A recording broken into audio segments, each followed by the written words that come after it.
सतयुग में तो भगवान श्री राम ने लंका ढहाई थी, लेकिन जनाब ये कलयुग है और घोर कलयुग का कड़वा सत्य यही है कि 27 साल के बाद साल 2024 में लंका ने भारत को पूरी तरीके से हरा दिया है और विजय प्राप्त कर ली है। और लंका की इस जीत के पीछे का सबसे बड़ा कारण है कोच गौतम गंभीर के नए नए और बदलते हुए एक्सपेरिमेंट्स करना। इसके बारे में कोई बोल नहीं सकता है क्योंकि मैंने भी, आपने भी, सबने मिलकर उनको कोच बनाया था। हालांकि जिस तरीके से एक छक्का मैच नहीं जिता सकता, उसी तरीके से एक कोच के बदल जाने से टीम की किस्मत नहीं बदल जाती। ये चीज मैं पहले भी आपको बोल चुका हूं, लेकिन कोई है कि मानता ही नहीं। मेरी वीडियो को देखता कौन है भाई? हमेशा से जब गौतम गंभीर को इतनी बड़ी हाइप दी जा रही थी कोच के बदलने से ही, हमेशा टीम के जो पोस्टर्स रिलीज होते थे कि इससे सीरीज है, उससे सीरीज है, तो वहां पे ना फोटो भी आ जाता था। तो मैं हमेशा से यही बात बोलता था कि ये चीजें गलत हैं। कोच का सिर्फ आटे में नमक जितना सहयोग होता है टीम के अंदर, बाकी सारा का सारा खेल टीम को ही दिखाना होता है। और अगर आप टीम की नींव बिगाड़ के रख देंगे जिस तरीके से अब खिलाया जा रहा है, और मैं आपको एक और बात बताता हूं, ये टीम बिना किसी विराट कोहली, रोहित शर्मा के भी आप जीत सकते थे, लेकिन इसको टीम संयोजन को पूरी तरीके से देखना था, कौन सी हमें खिलाड़ी चाहिए, कौन सा खिलाड़ी नहीं चाहिए। आपने वहां पर जाकर मैच गंवाए हैं जहां पर जाकर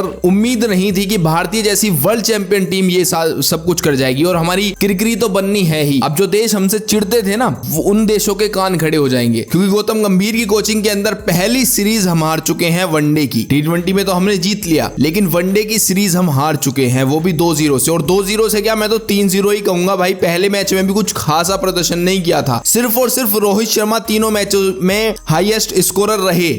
आप इस बात से अंदाजा लगा सकते हो, आज भी 20 में 35 मार के गया है वो बंदा और हाईएस्ट स्कोरर है। क्या करोगे आप लोग? 2027 वनडे वर्ल्ड कप के सपने देख रहे हो, आपसे श्रीलंका नहीं जीती जा रही। उनके 6 से 7 मेन प्लेयर टीम से बाहर हैं, उस टीम के आगे आपकी पार नहीं बसा पा रही। आप 2027 वर्ल्ड कप में खेलने की बात कर रहे हो यार। मतलब देख के इतना ज्यादा गुस्सा आ रहा है ना इस रिजल्ट को, ऐसा मन करता है कि भाई बस क्या बताऊं। क्या आपको पता नहीं है कि वो स्लो पिच है? क्या आपको पता नहीं है वो फास्ट पिच है? क्या आपका जो एक्सपीरियंस है वो कहां चला गया है? घास चढ़ने गया है क्या वो? आपने चेंजेस कर दिए। मैंने पिछली वीडियो में कहा था अगर चेंजेस करेगी तो टीम इंडिया को भुगतना पड़ेगा उस खामियाजा। मैं वो नहीं हूं कि आपको वीडियो पे लाया और स्कोर बता दिया ये ऐसा हुआ, ये ऐसा नहीं। आपको इन डेप्थ नॉलेज देना मेरा काम है। मैंने बताया था कि अगर टीम इंडिया के अंदर अब तीसरे मैचेस में कोई भी चेंज होता है तो वो टीम इंडिया को नुकसानदायक हो सकता है, और वही हुआ।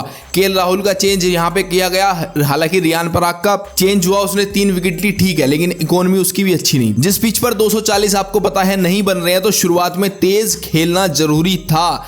और यही चीज T20 वर्ल्ड कप में भी आपके साथ हो रही थी। जैसे जैसे समय बीतता था मुश्किल हो जाता था बॉलर्स को खेलना, यहां पर भी वही काम हुआ है। रोहित शर्मा शुरुआत में भागते हुए नजर आए, मतलब तेजी से गेम को आगे बढ़ाते हुए नजर आए, लेकिन दूसरे में तो वो अप्रोच ही नहीं दिख रही थी, वो कैलिबर, वो पोटेंशियल कहां गया भाई आपका? वो आपको समझ नहीं है क्या किसी गेम की? फिर क्यों खेल रहे हो आप इतनी ऊंची लेवल पे यार? किसी और को मौका दो, एक मैच हो जाए, 2 मैच हो जाए। आपने पूरी सीरीज को निकाल दिया यार हाथ से ऐसे करके। 240 रन क्या है? आगे वर्ल्ड कप में खेलोगे 300-350 रन का आंकड़ा आपको दे देगी सामने वाली टीम। और ये सबसे बड़ा कलंक लगा है गौतम गंभीर के ऊपर के पहले मैच में ही, पहली सीरीज में ही पहली सीरीज हार चुके हैं। और ये इसका ना जवाब देना पड़ेगा, बहुत तगड़ा वाला जवाब देना पड़ेगा, क्योंकि टीम ना तरह तरह की सिलेक्ट हो रही है। जब आप आए थे आपने इतनी बड़ी बड़ी बोल्ड स्टेटमेंट्स दी थी जो कि वायरल हुई थी इंटरनेट के ऊपर, कम से कम आपको उसके लिए तो सोचना चाहिए था। और जिस तरीके से आप आज मुंह लटका करके बैठे हैं ना भाई, वो आगे जाकर के ना हमें सीख मिल गई है एक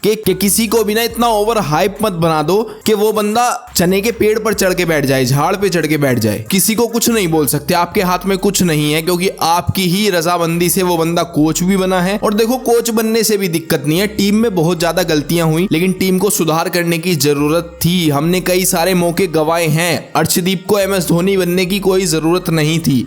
चलिए हो गई उससे गलती, कोई बात नहीं है, लेकिन वो तो उसकी जिम्मेदारी भी नहीं थी।